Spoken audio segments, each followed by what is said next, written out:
let us calculate the second derivative.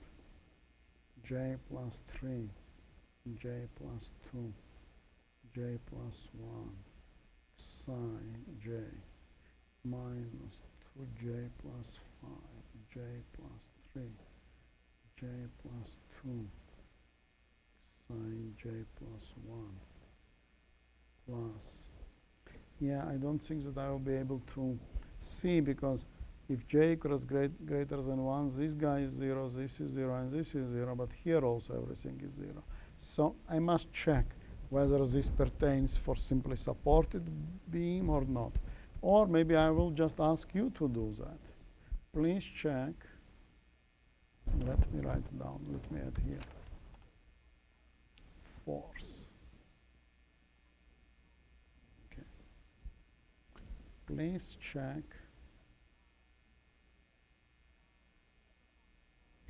which boundary conditions or which beam has the following function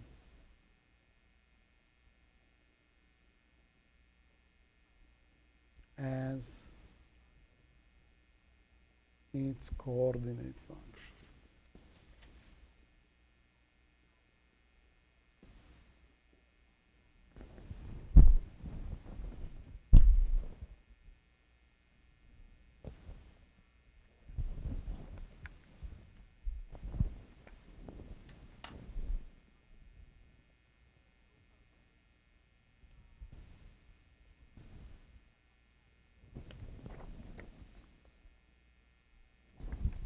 Any questions?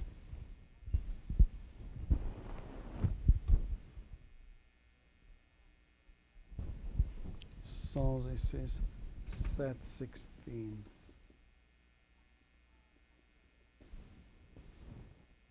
Did we write? Mr. Fanfan, did you finish? Yes? Yes. Now we will start a new topic. So that is 33. And it has to do with multi-span beams. Multi-span beams are beams that have intermediate supports.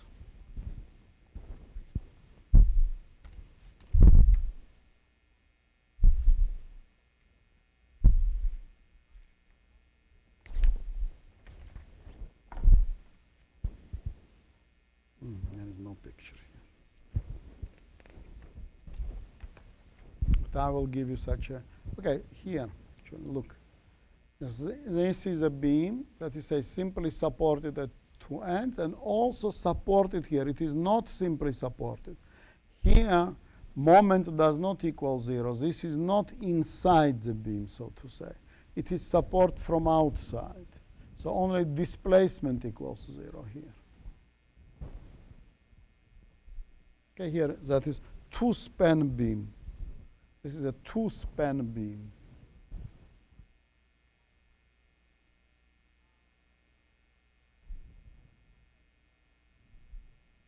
So we are using multi-span beams in missiles, ships, monorail lines, large space structures, pontoon bridges, floating airfields, etc.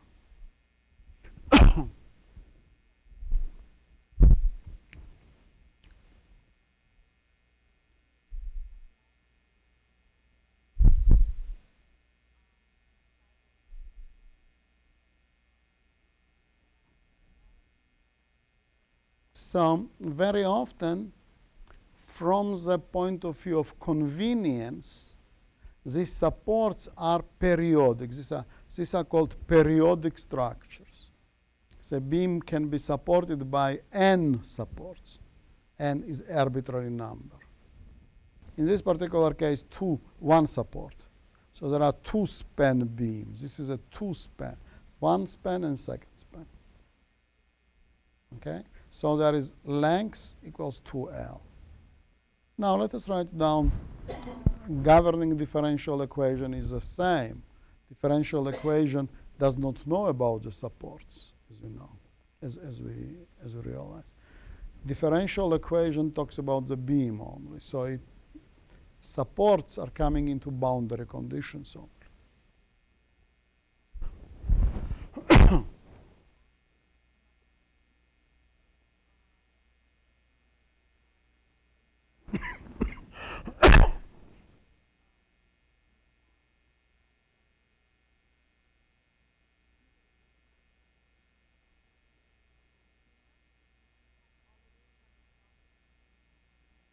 So governing differential equation is EI, first derivative of W with respect to X, plus rho A, second derivative of W with respect to T partial derivative equals 0.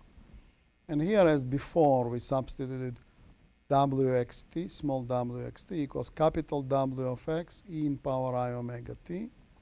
I substitute here, and I get expression for capital W, which is a mode shape. Capital W is a mode shape. Force EI, first derivative of capital W, minus rho A omega square times W equals 0.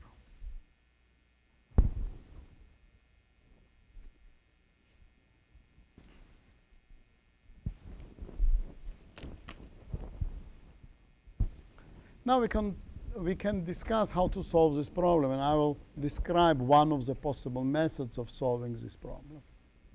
Okay, there could be several methods. So first of all, I'm just rewriting this as first derivative of W minus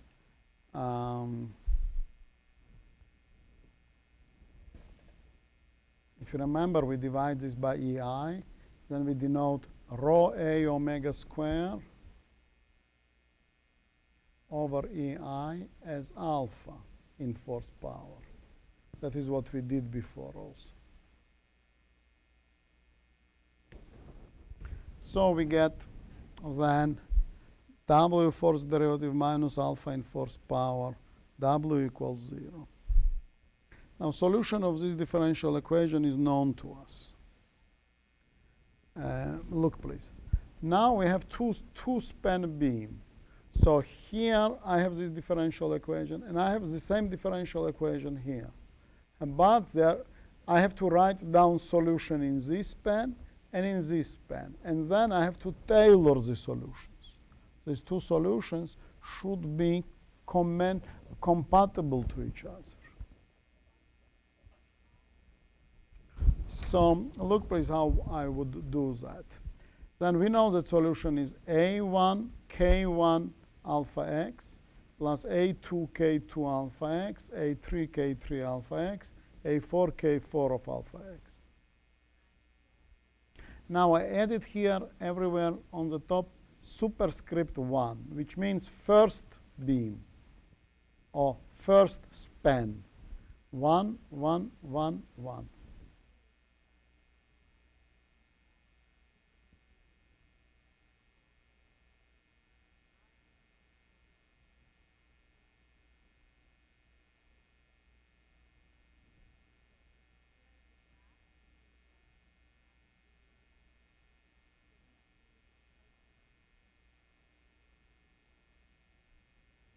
Here W2.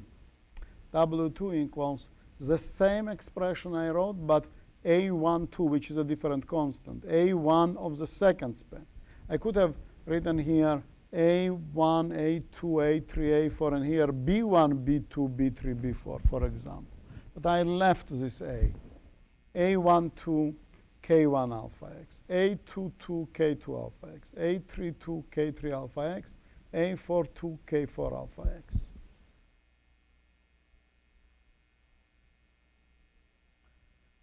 So we got 8 constants of integration.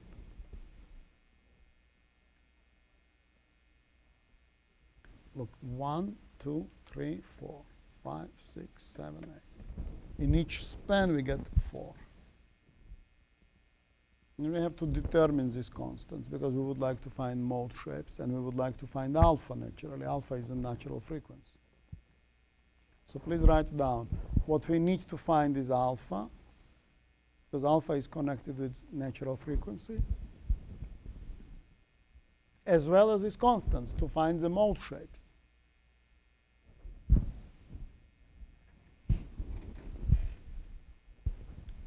Now we have boundary conditions. Okay, we have boundary conditions on the left end. So at x equals 0, W1 at 0 must be 0. Okay, this W1 is that expression, first expression.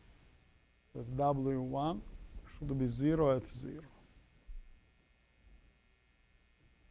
And because it's simply supported on that end, second derivative of W1 at 0 must be 0. So that is displacement equals 0. This bending moment equals 0.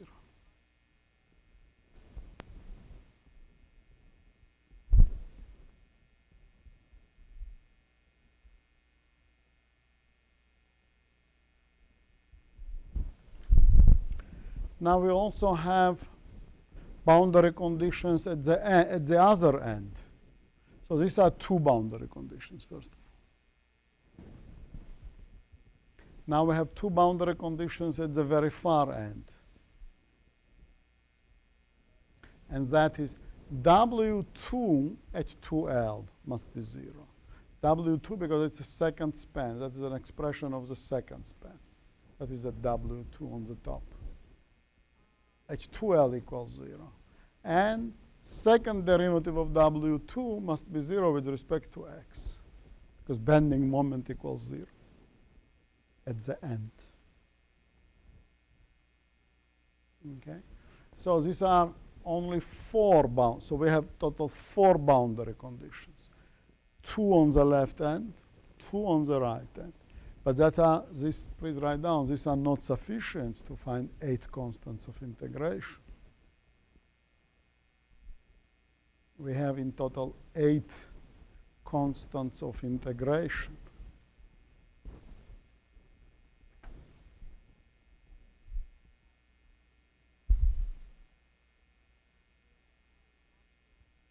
So now we have some continuity conditions.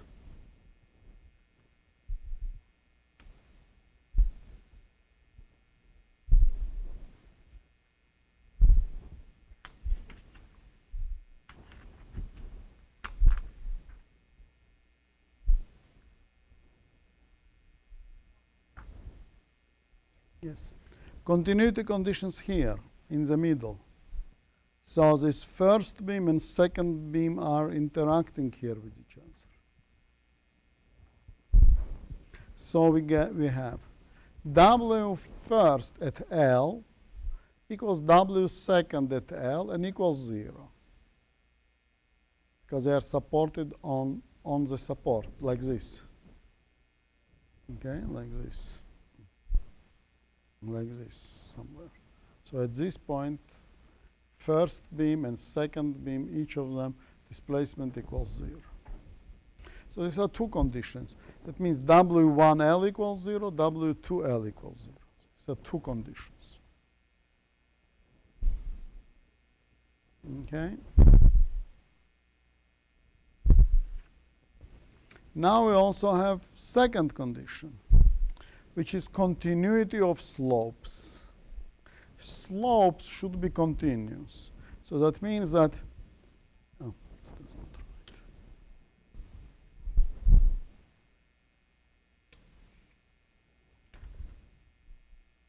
Continuity of slopes means that this is a beam.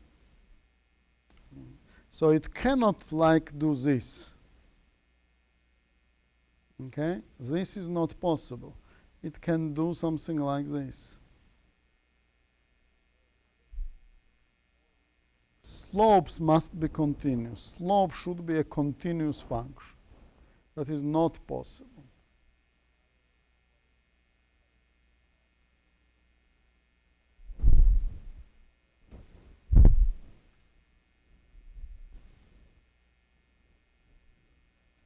And bending moment should be continuous also.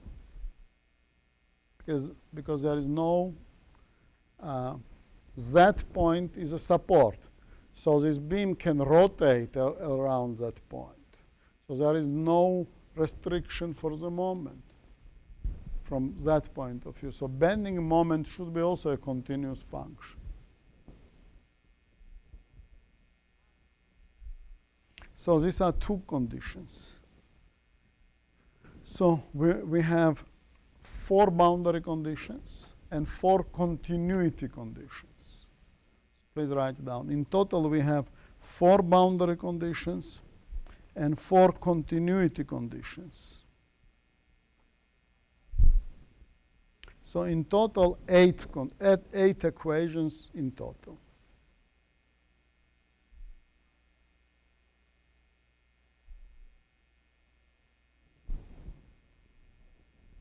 So in total, we have 8 homogeneous equations with respect to 8 constants. Homogeneous means every time on the right-hand side we have zeros. 0, 0 in 8 expressions. So we have 8 constants.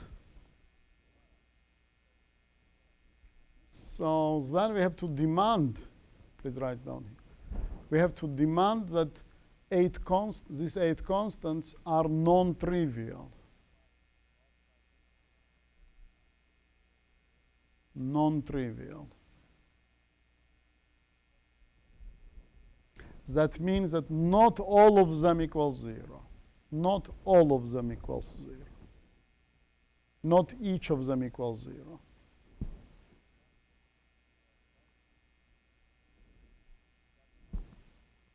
So that would lead to an expression for the determinant. Some determinant must be 0. In order homogeneous set of equations to have a non-trivial solution, it is necessary and sufficient that determinant equals 0 in front of these coefficients, in front of these 8 coefficients. So we get 8 by 8 determinant.